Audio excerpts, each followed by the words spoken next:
छत्तीसगढ़ में ना एक बहुत बड़ा टकराव चल रहा है। एक तरफ है वहां के लोग और दूसरी तरफ है एक बहुत बड़ी कंपनी। ये लड़ाई सिर्फ जमीन की नहीं, ये लड़ाई है अपने जंगल, अपनी पहचान और अपने भविष्य को बचाने की। चलिए आज इसी पूरे मामले की तह तक चलते हैं।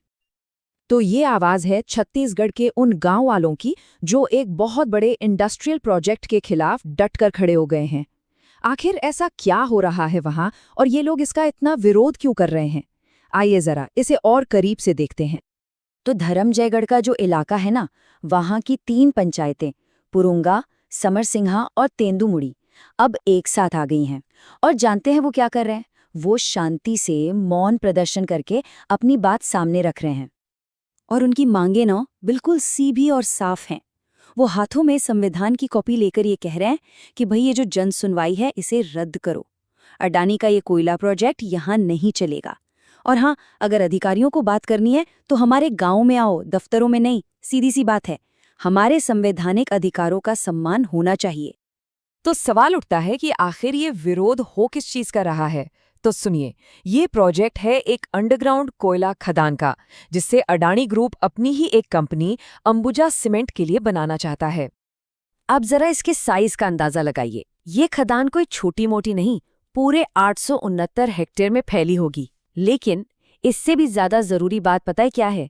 वो ये कि आज की तारीख में इस जमीन का इस्तेमाल कैसे हो रहा है। और बस यहीं पर आकर सारा मामला अटक जाता है। प्रोजेक्ट के लिए जो कुल जमीन चाहिए ना, उसका 71% से भी ज्यादा हिस्सा, मतलब लगभग 622 हेक्टेयर जंगल की जमीन है। और ये कोई ऐसा वैसा जंगल नहीं है, यही जंगल इन लोगों की जिंदगी की बुनियाद है। तो फिर ये लोग इसका विरोध क्यों कर रहे हैं? वजहें बहुत सीधी और गहरी हैं। उनकी 2 सबसे बड़ी चिंताएं हैं।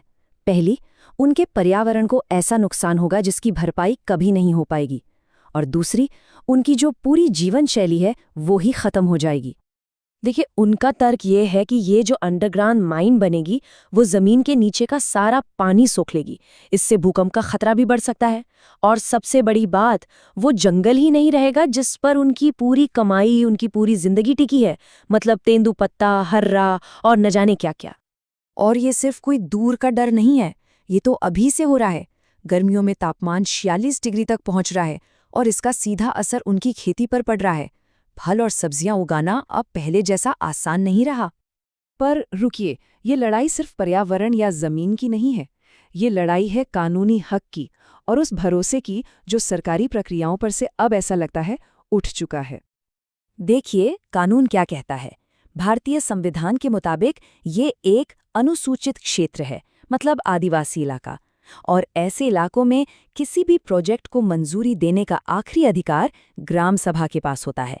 मतलब जब तक गांव वाले हाँ नहीं कहेंगे तब तक प्रोजेक्ट आगे नहीं बढ़ सकता। तो यहाँ एक बड़ा सवाल खड़ा होता है ना, कि अगर कानूनन अधिकार ग्राम सभा का है और वो मना कर रहे हैं, तो फिर ये प्रोजेक्ट आगे कैसे बढ़ रहा है?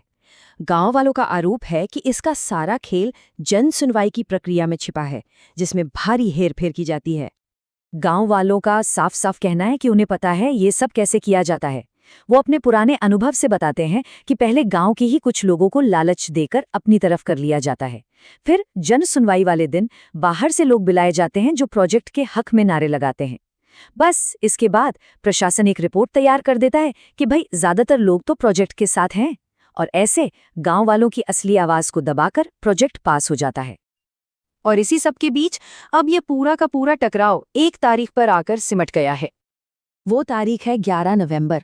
इसी दिन जन सुनवाई होनी है और गांव वालों ने कसम खा ली है कि वो इसका विरोध भी करेंगे और इसे किसी भी कीमत पर होने नहीं देंगे।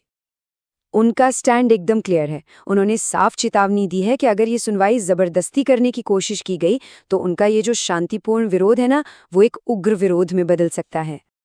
तो धर्मजयगढ़ की ये पूरी कहानी हमें एक बहुत ही बुनियादी सवाल पर लाकर छोड़ देती है कि जब एक तरफ किसी समुदाय की रोजी रोटी, उनका पूरा जीवन हो, और दूसरी तरफ देश के विकास की जरूरतें, तो ऐसे में आखिरी फैसला लेने का हक असल में किसका होना चाहिए?